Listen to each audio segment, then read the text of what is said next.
Jodak sub-county ma Kuria West ywagoro chuo mag arita kwe gwengego ka gidwaro mondo tend arita kwe okonygi e kedo kod kweth mag njore ma osebedo ka monjogi e kinde mar dwe achiel ma okalo. Giwacho ni johala mathoth osemonji kendo mwandugi okwal kod jonjore ka moko kuom oganda bende osehiny e kinde monjgo. Brian Lihanda en achiel kuom johala ma kwethni mar jonjore nomonjo tarik 4 dwe ni kendo kwalo mwandu ge dukane ka olero ni dwaro nitiere mondo tend arita otima pedha ne achije marocho arita. Giko mar dwe mokalo ji 2 ne oyudo hinyruok bang' kane ogogi kod lisasi.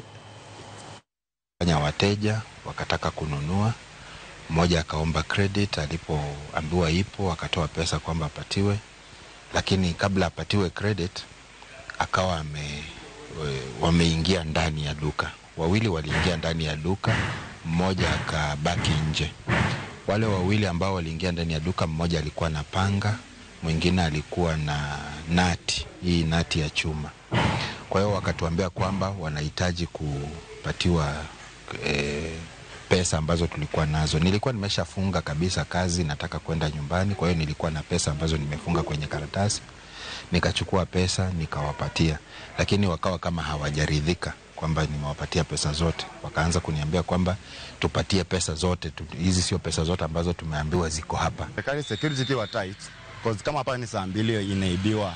Sasa biashara basi mkifunga saa 2 tunaenda wapi? So ni ile yenye security kiwa fit hadi biashara inaweza kuja mpaka saa 5 saa 6.